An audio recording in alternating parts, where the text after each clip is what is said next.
இன்னைக்கு நம்ம எத பத்தி பார்க்க போறோம்னா, ரக்ஷாவின் பைல்ஸ் கேப்சூல். இந்த பைல்ஸ் அதாவது இந்த மூலம் அப்படின்ற பிரச்சனை எதனால வருதுன்னு பார்த்தீங்கன்னா, மலக்குடல் அப்படி இல்லன்னா ஆசன வாயில இருக்கிற அந்த ரத்த நாளம் வெயின்ஸ்ல வந்து வீக்கம் ஏற்படும்போது, நம்ம அத பைல்ஸு அப்படின்னு சொல்றோம். ஸோ இந்த பைல்ஸ் வந்து இந்த மூலம் 2 வகையா இருக்கு. ஒண்ணு வந்து வெளி மூலம், உள் மூலம்னு சொல்லுவாங்க. உள் மூலம் இந்த இன்டர்னல் பைல்ஸ் பார்த்தீங்கன்னா, அந்த மலக்குடல்ல ஏற்படுகிற வீக்கத்த தான் நம்ம வந்து உள் மூலம்னு சொல்றோம். இந்த பிரச்சனை வந்து வெளிய தெரியாது. இப்ப வெளி மூலம்னா, ஆசன வாயில ஏற்படுற வீக்கத்த, அந்த வெயின்ஸ்ல ஏற்படுகிற பிரச்சனைகள நம்ம வந்து வெளி மூலம்னு சொல்றோம். உள் மூலத்துல வந்து 4 வகை இருக்கு. Grade 1, grade 2, grade 3, grade 4. Grade 1 வந்து இது எந்த சிம்ப்டம்ஸுமே இல்லாதது. வெளிய எந்த ப்ரொஜெக்ஷனுமே இருக்காது. கிரேட் 2 வந்து இந்த மூலம் ஆசன வாய் ல வந்து பிரச்சனை இருக்கும். அதாவது உள்ள இருந்து நம்ம மோஷன் போம்போது, மலம் கழிக்கும்போது ஒரு ப்ரொஜெக்ஷன்ஸ் வெளிய வரும். அப்புறம் திரும்பி அதுவே தன்னால உள்ள போயிடும். இது கிரேட் 3ன்னு பார்த்தீங்கன்னா, இந்த மூலம் வந்து ஆ ஆ நம்ம மலம் கழிக்கும்போது வெளிய வரும். ஆனா, கையால உள்ள தள்ளி விட்டா தான் அது வந்து உள்ள போகும். அடுத்தது வந்து கிரேட் 4. இந்த வகையான மூலம் வந்து முழுவதுமா ஆக்சுவலா இது இன்டர்னல் மூலம். பட் அந்த ப்ரொஜெக்ஷன்ஸ் வந்து முழுவதுமா வெளிய வந்துரும். அது திரும்ப உள்ள போகவே போகாது. நம்ம கையால உள்ள தள்ளினாலுமே உள்ள போகாது. ஸோ இது வந்து அ இந்த 4 கிரேடுமே வந்து உள் மூலம். அடுத்தது பார்த்தீங்கன்னா, வெளி மூலம். இந்த வெளி மூலம் வந்து ஆசன வாயோடைய வெளியில வந்து ஒரு பெரிய கட்டி மாதிரி இருக்கும். அந்த கட்டி ரொம்ப அரிப்பெடுக்கும், வலி எடுக்கும். அதில இன்ஃபெக்ஷன்ஸ் வரும். ஸோ இந்த மாதிரி வெளி மூலம் வந்து ரொம்ப சிவியர் ஆகும்போது, நம்ம மோஷன் போம்போது, மலம் கழிக்கும்போது வந்து ரத்தப்போக்கு அதிகமா இருக்கும். அதில இன்ஃபெக்ஷன்ஸ் வரும்போது இன்னும் ரொம்ப பிரச்சனை குடுக்கும். இது அப்படியே விடும்போது அது ஒரு ஃபிஸ்டுலாவா டெவலப் ஆகும்.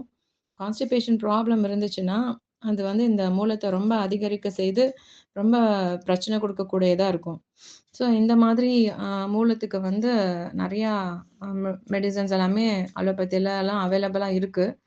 பட் அதெல்லாம் சாப்பிடும்போது ஃபுல்லா க்யூர் ஆகாது. பட் அலோபதியில வந்து என்ன சொல்லுவாங்கன்னா, டைரக்ட் சர்ஜரி ஒரு லெவலுக்கு மேல வந்து அவங்க சொல்லுவாங்க, "இதுக்கு மெடிசின்ஸ் கிடையாது. இத க்யூர் பண்ண முடியாது. டைரக்ட்டா சர்ஜரி பண்ணணும்." அப்படின்னு தான் சொல்லுவாங்க. அப்படி நீங்க வந்து சர்ஜரி பண்ணீங்கன்னா கூட திரும்ப வராது அப்படின்றதுக்கு அவங்க உத்தரவாதம் குடுக்க மாட்டாங்க. கண்டிப்பா எத்தனையோ பேருக்கு சர்ஜரி பண்ணவங்களுக்கு திரும்பவுமா அந்த மூலம் பிரச்சனை வந்து திரும்பவுமா அந்த சத வளருதெல்லாம் இருந்திருக்கு. ஸோ இது வந்து நம்ம 2 மடங்கா கஷ்டப்படுற மாரியா தான் இருக்கும். ஸோ அதனால அது ரொம்ப பெர்மனன்ட் தீர்வ நமக்கு தருமா அப்படின்னு பார்த்தீங்கன்னா, கண்டிப்பா இல்லவே இல்ல.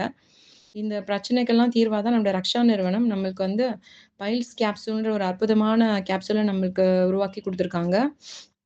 இந்த பைல்ஸ் கேப்சூல்ல என்னலாம் இன்கிரீடியன்ட்ஸ் இருக்குன்னு பார்த்தீங்கன்னா, மரமஞ்சள், கருணைக்கிழங்கு, குங்குலியம், கடுக்காய், தாண்டிக்காய், நெல்லிக்காய். இந்த இன்கிரீடியன்ட்ஸ்லாம் நம்மளுக்கு என்ன பெனிஃபிட்ஸ் தருதுன்னா, நம்ம அ அந்த மூலத்தில இருக்கிற ப்ளீடிங்க ஸ்டாப் பண்ணுது.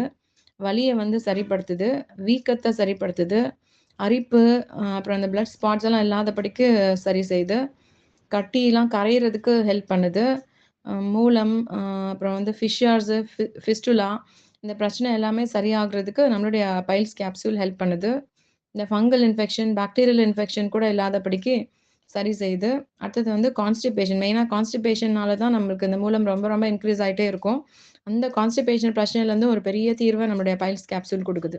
ஸோ இதில இருக்கிற அந்த இன்கிரீடியன்ட்ஸ் மரமஞ்சள் பார்த்தீங்கன்னா, இதில வந்து விட்டமின் சி அதிகமா இருக்கு. தோல் சம்மந்தமான எல்லா பிரச்சனையுமே இந்த விட்டமின் சி வந்து சரி செய்யும். சொறி, அரிப்பு போன்றவற்ற கூட வந்து இது சரி செய்யும். பருக்கள் வராம தடுக்கும். அந்த முகத்தில பரு வந்து அந்த வடு கூட இல்லாதபடிக்கு, அது எல்லாத்தையுமே கூட சரி செய்யும். அந்த பருக்கள் வருவதற்கு காரணமா அந்த பாக்டீரியாவ கூட அழிக்கிறதா இருக்கு. அ லிவர புரொடெக்ட் பண்ணுது. லிவர் டிஸார்டர் எல்லாத்தையுமே சரி செய்யுது. லிவர் செல்ஸ் எல்லாத்தையுமே பாதுகாக்குது.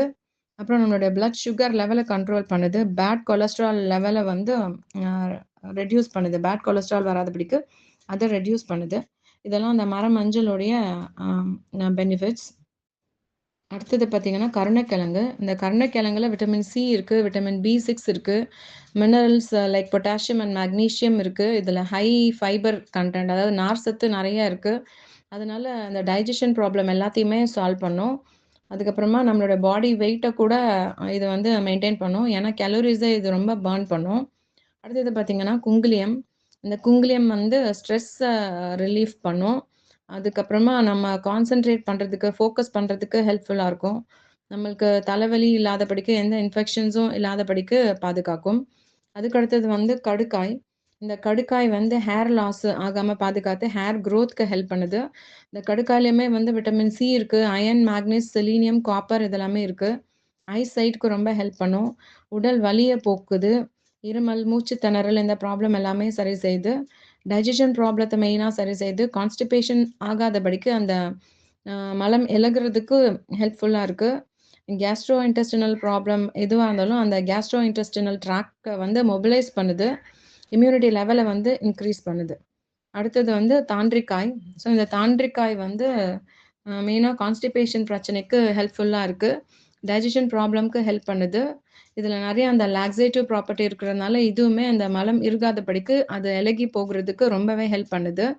அதுக்கப்புறமா ஆ நம்ம வெயிட் லாஸ் ஆகுறதுக்கும் ஹெல்ப் பண்ணுது. இந்த பருக்கள், பருவந்த தழும்புகள் எல்லாவற்றையுமே இந்த தாண்டிக்காயும் வந்து சரி செய்யுது. அடுத்ததா இதுல இருக்கிற இன்கிரீடியன்ட்ஸ் வந்து நெல்லிக்காய். இந்த நெல்லிக்காயில வந்து விட்டமின் சி இருக்கு. இம்யூனிட்டி லெவல பூஸ்ட் பண்ணுது. இதுல வந்து ஆல்கலாய்ட்ஸ், பாலிஃபினால், ஃப்ளவனாய்ட்ஸ் இதெல்லாமே இருக்கு. இதெல்லாமே நம்மளுடைய டயபெட்டிஸ் லெவல வந்து மேனேஜ் பண்ணி கண்ட்ரோல் பண்ணுது. செல் டேமேஜ் ஆகாம இருக்கிறதுக்கு பாதுகாக்குது. அப்புறமா வந்து ஹார்ட் ப்ராப்ளம் வராதபடிக்கு பாதுகாக்குது. கொலஸ்ட்ரால் லெவல கண்ட்ரோல் பண்ணுது. சில வகையான கேன்சர்ஸும் வராதபடிக்கு ஹெல்ப் பண்ணுது. டைஜஷன் ஆகுறதுக்கு ஹெல்ப் பண்ணுது. ஸோ இவ்ளோ மகத்துவமான இந்த பைல்ஸ் கேப்சூல் எத்தனையோ பேர் இன்னைக்கு வந்து ஒரு 90% ஆஃப் த பீப்பிள் இந்த பைல்ஸ் ப்ராப்ளத்தில கஷ்டப்பட்டுட்டு இருப்பாங்க. வெளிய சொல்லாம இருப்பாங்க. ஸோ அந்த மாரி பைல்ஸ்ல கஷ்டப்படுற ஒவ்வொருத்தருக்கும் இந்த பைல்ஸ் கேப்சூல் போய் கிடைக்கும்படியா நாம செய்து, அவங்க அனைவருக்கும் ஹெல்ப்ஃபுல்லா இருப்போம். Wish you growth. Thank you so much.